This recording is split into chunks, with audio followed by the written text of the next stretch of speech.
Changing the hop-up bucking on your airsoft replica is probably one of the easier and more affordable steps in terms of upgrading, while the effect on the shooting performance can be tremendous. Still, the range of possible bucking options on the market is huge, and fellow players often ask me which one to pick. However, there is no 100% perfect answer on this question. I'd like to give you a better impression of what you can expect from certain products. I compared 12 of the most popular airsoft buckings in the largest hop-up review there ever was on YouTube. Have fun! For the upcoming test, I use my custom-built Lonex M4 AEG to test a set of 12 widely used hop-up drop-in buckings, which I divided into 4 major groups: R-hop style, small R-hop style, triangular or flat-hop style, and one unspecific group for other designs. While the weather conditions were almost ideal for such a comparison, about 10 degrees Celsius and minimal wind to expect, the replica delivers an average performance of just above 1.6 joules on 0.32 gram BBs. The first target is placed about 20 meters away. Each bucking gets 10 shots on an A4 sized piece of paper, so we can measure the spread later in the analysis. The second target is a metal-made fuel canister, on which I shoot an entire magazine of 150 rounds per bucking in sets of 10. The best set will be the representative result for the 50-meter distance. As an aiming device, I use my 4x ACOG replica, while the AEG is placed on a bipod and the aimed spot is not actively changed during the shooting cycles. It's also important to talk about the other internals here, as the overall performance of an AEG mainly results from how well the chosen components match each other. The chosen inner barrel is the Slong Extreme 3. It has an inner diameter of 6.05 mm and a length of 363 mm. I chose it because of 2 main criteria. First, it offers a large hop-up window to fit all the buckings I'm going to test here. Second, it comes with 2 openings in the front end to reduce over-volume airflow, which could reduce the precision of the BBs. The used hop-up chamber is my, at this time, favorite model on the market, the Begadi Neptune. It has several cool adjustment features, but the important one for this comparison is the ability to use spacers to increase or reduce the distance to the gearbox. This allows me to ensure optimal air seal from the nozzle to the hop-up bucking, even if the sealing lips differ in length. The probably most controversial component of my setup could be the spacer. I decided to use this standard 5mm aluminium spacer by Begadi, as not all of the buckings came with a tensioner at all. I know it is recommended to use the original spacers by the same brand as the bucking, but imagine how many cycles I would have to do to see all the possible results between different buckings and spacer types. As those aluminium spacers, on the other hand, are very common, also on Max model units for example, and the difference to other concave spacers is mainly about the adjustment sensitivity, I decided for this option as the best possible compromise. Some last words on the intended goals of this comparison before we get started. As I mentioned before, I'm going to shoot all the buckings on 20 and 50 meters. Actually, I always wondered why people are doing short distance tests with measured groupings at all, as they are hard to reproduce in the world of airsoft, even on short distances. There are just too many factors that could affect the trajectory, which is just part of the nature of a backspinning lightweight plastic ball. The longer the shooting distance, the more time for external influences. Therefore, I'd like to see if a bucking that performs good at 20 meters will be equally precise on 50 meters, and the other way around if a bucking that is not precise on 20 meters won't hit the target on 50 meters as well. By the way, I'm aware that a BB trajectory is not a straight line, but more like a curved amplitude in the end. I chose this illustration just for better understanding. Besides that, you maybe have heard advice like choose R-hop style buckings for better range and flat hop style buckings for better accuracy. In this test, I want to find out if this is actually true. At least if the flat hops are more accurate than the R-hops. You guys in the community obviously think R-hop drop-ins are the way to go for more hits on 50 meters. Let's see if this is true.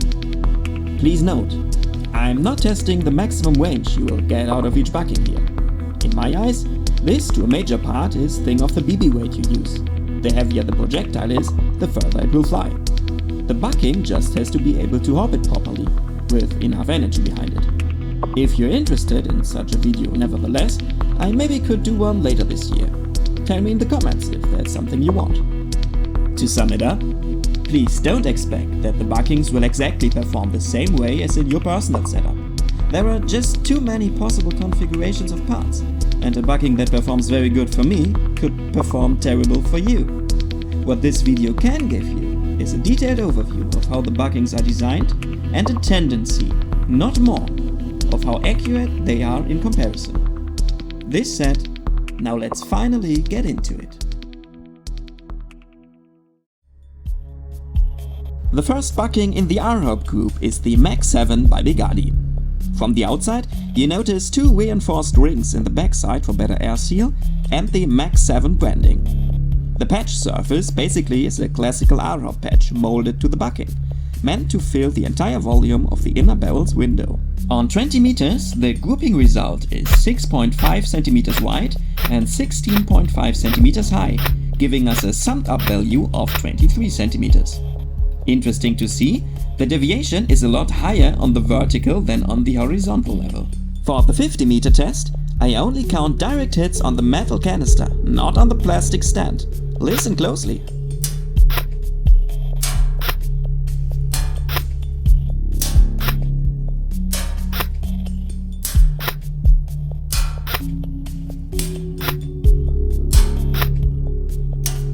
"10 out of 10?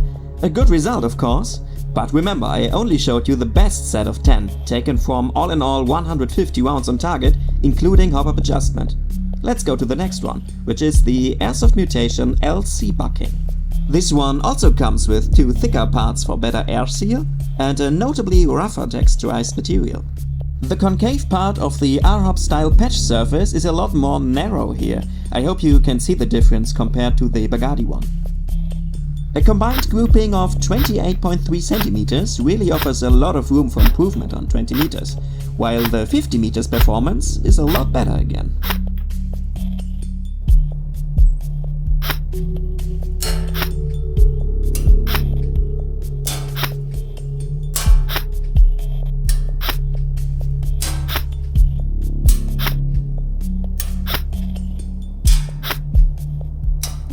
Again, 10 out of 10, and this on a target which is way smaller than an average opponent out there on the airsoft field.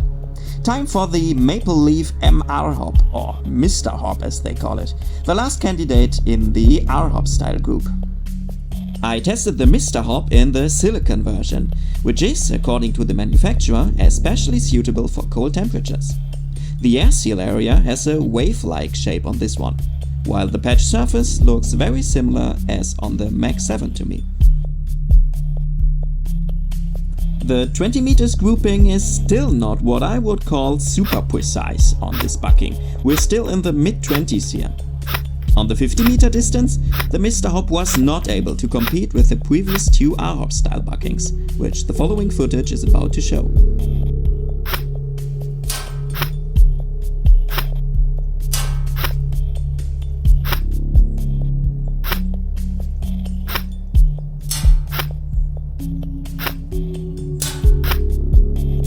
As a first result, we can tell that the tested R-Hop drop-in buckings offer a solid up to excellent performance on 50 meters, while the 20 meter groupings were not very convincing. Let's continue with the next group, which I call the small R-Hop style buckings. Here comes the first example of this group, which is the Poseidon bucking. For a 60 shore bucking, it feels very soft, also the finish is not as nice as on the other buckings tested. One unique feature is that it comes with a thicker area where the tensioner is placed. I don't know why this is, but I'm curious how it will affect the bucking's performance. Taking a look inside, it becomes obvious why I call this a small R-Hop. The patch surface is in a similar concave shape than on the R-Hop, but the connection to the stabilizers on the barrel window sides is not continuous anymore. The Poseidon's 20 meters grouping is on a completely different level than all the R-Hop buckings tested before. You clearly see how nice and centered the BB impacts came around the middle aiming point.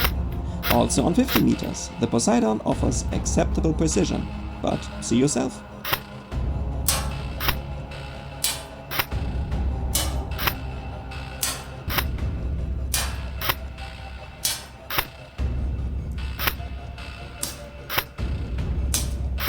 To be honest, I was quite surprised how well the Poseidon bucking performed in my test setup, considering it does not seem to be that well known in the community. Up next, the TNT Hyper Long Range bucking. This one feels smooth and rough like the same time on its surface. It's hard to describe. As it's a little translucent, probably it also has some silicone parts in its rubber mixture. Again, we find some kind of a reduced R-hop patch inside, but this time without the additional side support. Unfortunately, 2 BBs went flying next to the paper sheet on the 20 meters range, which is why I cannot measure the groupings for you precisely. Telling from the footage, it probably must be something around 20 centimeters combined. Switching to 50 meters, we also have seen a lot better than the TNT bucking. Only 5 out of 10 are not very satisfying.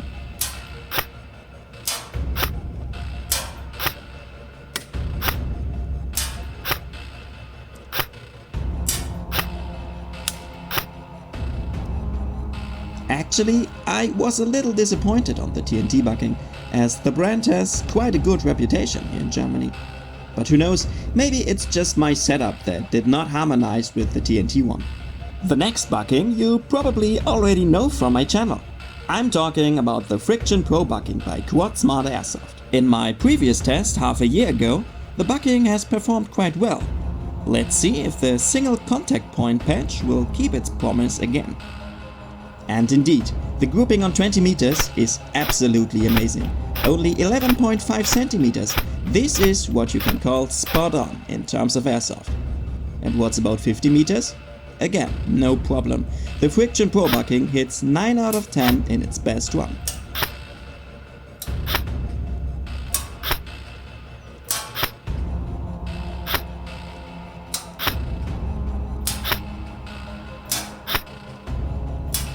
I have to admit, this little orange bucking is on the best way to become my new personal favorite.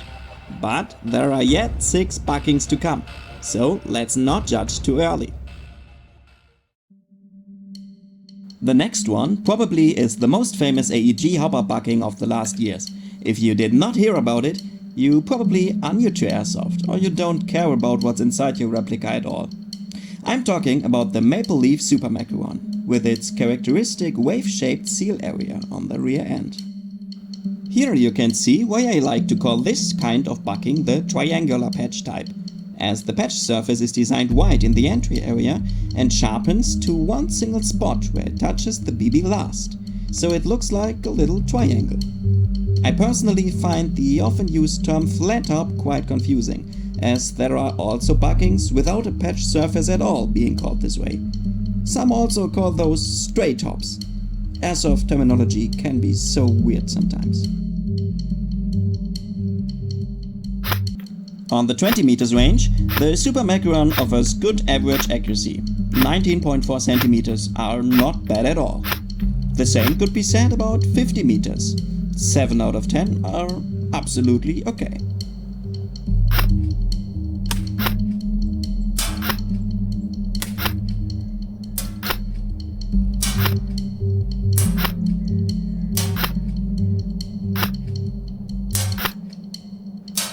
If I should describe the Super Macaron with one word, this word would be solid. For good reason, it is built inside several stock guns like the Wolverine MTW nowadays, as it offers absolutely reliable performance. Speaking of Maple Leaf, we are now inspecting an older generation of their buckings, namely the Monster bucking. It comes with typical 3 sealing rings, many of you will still recognize, and in black color only for all short types. The patch surface looks a little different and does not come with side supports, but you still can see the roots of the modern Macaron style idea in the triangle-like shape. Performance-wise, the Monster is very close to the Macaron and was able to shoot an even smaller 20 meters grouping of combined 15.9 centimeters.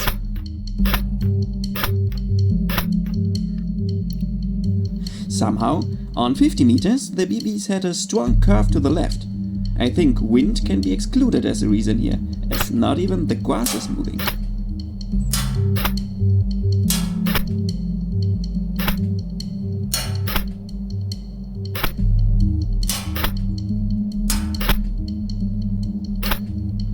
However, the bucking still was able to hit 7 out of 10, just like the Super Macaron.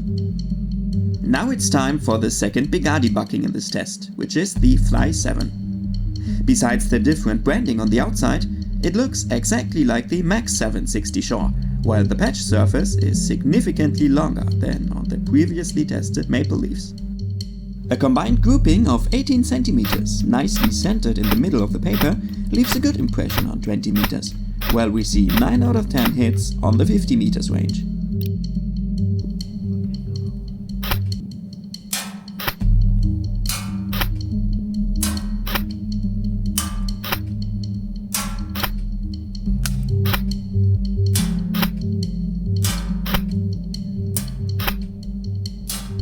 Compared to the RHOP style MAG7, the Fly indeed seems to be a little more precise on the short distance, while the MAG performs slightly better on the longer range. That's basically what the manufacturer writes on the product pages. In the last group, my intent was to compare those buckings which did not really fit into one of the other groups. For example, this Aimtop bucking. It has the most sticky rubber surface I have ever seen, so sticky that I really struggled to get it off the inner barrel after the test. The patch surface is split into 2 segments, strongly reminding me of the old BAX style buckings, invented about 20 years ago. Precision-wise, the Aimtop offers a grouping of 21.4 cm on 20 meters. Not particularly good, but also not terrible. But on 50 meters, it actually turned out to be the weakest bucking in the entire test. Only 3 out of 10, but some BBs at least hit the plastic stand.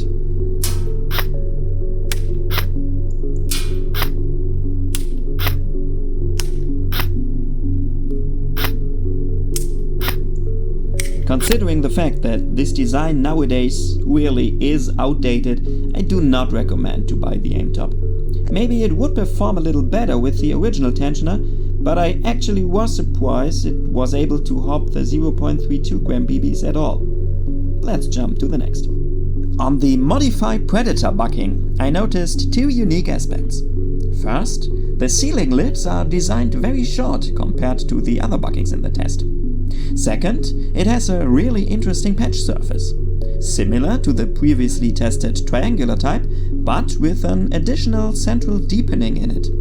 My feeling told me this could be a very promising competitor. But things turned out completely different in reality. The grouping on 20 meters was terrible, BBs flying everywhere, some right off the paper, some below it. Impossible to measure afterwards, it was clearly the weakest bucking on this distance. Also on 50 meters, only 6 out of 10 are barely enough to call it average at least.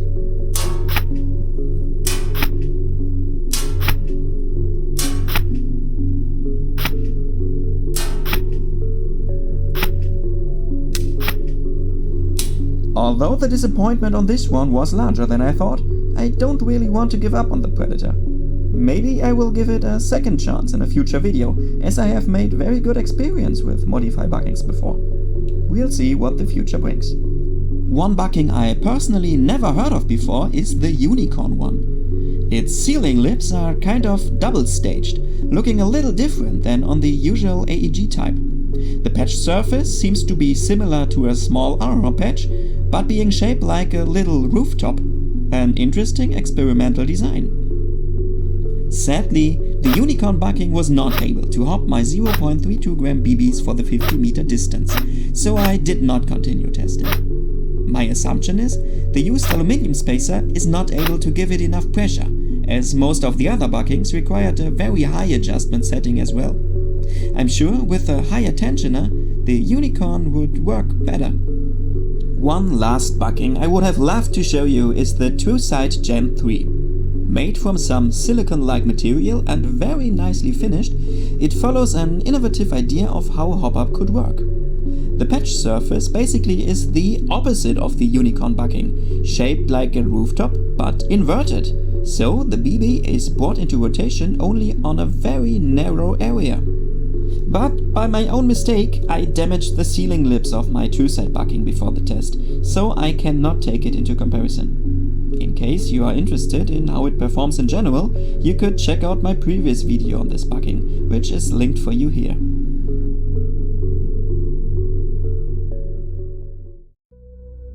So, in case you're still with me after this not particularly short comparison, what did we learn from all this? About the R-Hop style buckings, we can say they are indeed the most accurate bucking type on the distance of 50 meters, while their performance on 20 meters is all in all not very good.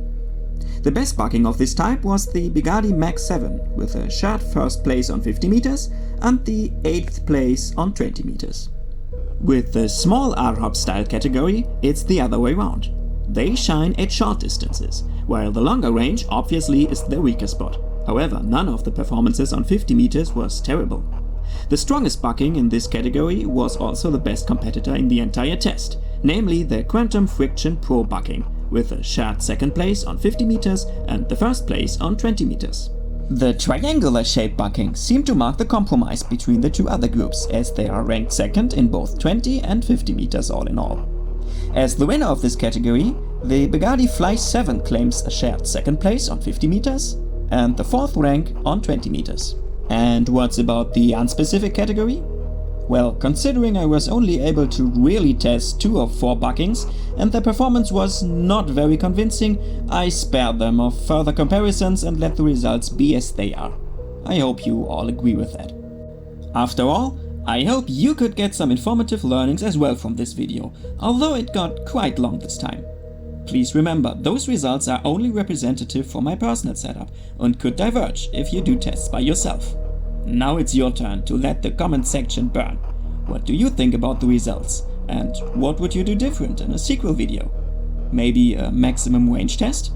I'm looking forward to read about your opinion. So long, have a good one.